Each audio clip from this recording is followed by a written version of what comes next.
Your grandmother probably has one. Your mother definitely has one. You might be wearing one right now. What is it? A diamond ring, the symbol of eternal love, a tradition passed down for generations. Except it isn't. The diamond engagement ring tradition is younger than your grandmother.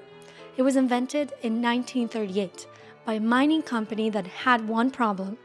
Nobody, and I mean nobody, wanted to buy diamonds. And the woman who made you believe otherwise, she never got married, never wore an engagement ring. She just wrote 4 words on a piece of paper. Those 4 words would become the most successful advertising slogan of the 20th century. Her name was Frances Gerety. She worked for an advertising agency in Philadelphia. Her job was to convince Americans to buy diamonds at the time when no one wanted them.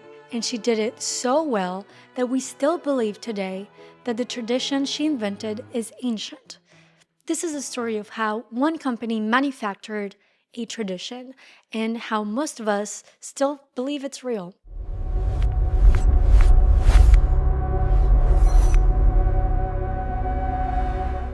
So let's go back to 1870. In South Africa, British miners just discovered something that will change the world: massive diamond deposits near the Orange River.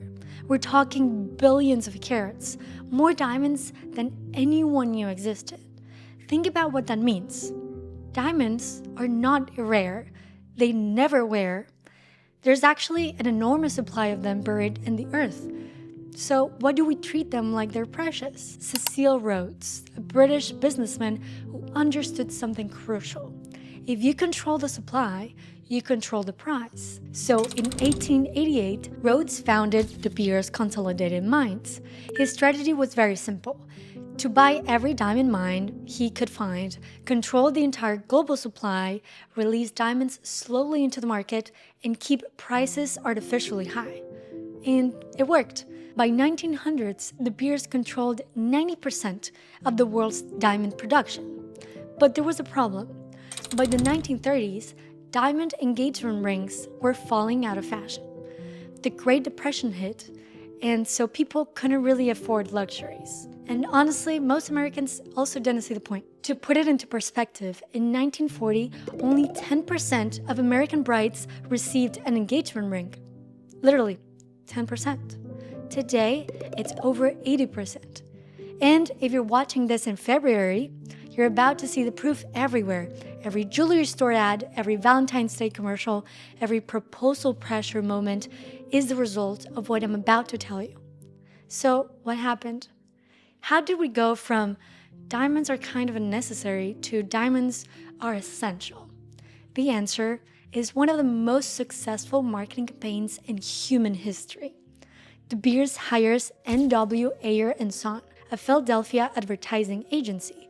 Their mission was to make Americans want diamonds. But this wasn't going to be a normal ad campaign. De Beers had a bigger goal than that. I'm going to read you an actual quote from their 1947 strategy document. Quote, "We're dealing with a problem in mass psychology. We seek to strengthen the tradition of the diamond engagement ring to make it a psychological necessity." So they were not just trying to sell jewelry, they were trying to engineer human behavior. The campaign was brilliant. They placed diamonds in movies, they got Hollywood stars to wear them on red carpets, they published stories about celebrity engagements, they planted articles in magazines that talked about the tradition of diamond rings, even though that tradition barely existed. They even invented the 4 C's: cut, clarity, color, and carat, to make diamond buying feel sophisticated. And then came Frances Gerety. Gerety was a copywriter at N.W. Ayer. In those days, women at ad agencies were usually assigned to women products. So things like makeup, soap, jewelry. She was given the De Beers account. For years, she worked on the campaign, but in 1947, she needed a new tagline, something memorable, something that would stick, really stick. So one night, it was very late. She was exhausted. She had a deadline the next morning. As she later recalled, she said, "I just wanted to go to bed. I thought, dear God, please send me a line. And I wrote something down and I went to sleep."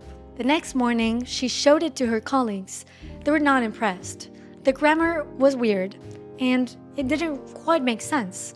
But they used it anyway. A diamond is forever. Advertising Age will later call it the greatest slogan of the 20th century. Think about what that phrase does. It takes a rock, a compressed piece of carbon, and turns it into a symbol of eternal love. It makes returning or reselling diamonds feel like a betrayal, because if it's forever, you cannot really get rid of it. Frances Gerety, the woman who convinced the world that diamonds meant love, she never got married. She lived alone her entire life. She died in 1999 at 83, having created the most romantic slogan in advertising history without ever experiencing what she was selling. The campaign worked, really worked. By 1979, De Beers diamond sales had grown from $23 million to $2.1 billion. But they were not done. You've probably heard the rule that an engagement ring should cost 2 months' salary. That is not a tradition, by the way. That is not an ancient wisdom passed through generations. De Beers invented it in the 1980s. Back in the 1930s, they suggested 1 month's salary. By the 1980s, they bumped it to 2. In Japan, they pushed for 3. The question in their ads was kind of genius. How can you make 2 months' salary last forever? Speaking of Japan, let me tell you about the most impressive part of this whole operation. In 1967, De Beers looked at Japan and saw a little bit of a challenge. The country really didn't have a tradition of diamond engagement rings. Literally, none. For 1,500 years, Japanese weddings followed Shinto traditions. The ceremony was completed by drinking rice wine from the same bowl. In 1967, only 5% of Japanese brides received diamond rings. De Beers hired a new agency. They launched a campaign. They positioned diamonds as a symbol of Western modernity, of breaking from tradition, of entering the new world, the modern world. Just 14 years later, 60% of Japanese brides were diamonds. They didn't just change buying habits, they rewrote 1,500 years of cultural tradition in a decade and a half. Japan became the second largest diamond market in the world, after, of course, the US. So here's where we are today. Most people believe diamond engagement rings are an ancient tradition. They're not. Most people believe diamonds are rare and valuable. They're not. There's a massive global supply that De Beers has carefully controlled for over 1 century. Most people believe reselling a diamond will get the most of their money back, but the truth is, the moment you walk out of a jewelry store with a diamond, it loses about 50% of its value, sometimes even more. Why? Because De Beers spent decades convincing people to never resell their diamonds.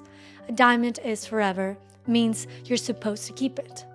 If everyone started reselling, the used market would flood, prices would collapse, and the whole illusion would simply shatter. And maybe the most telling part of this story is Nicky Oppenheimer, a former chairman of De Beers, a man whose family has controlled the diamond industry for generations, once said something interesting. Diamonds are intrinsically worthless except for the deep psychological need they fill.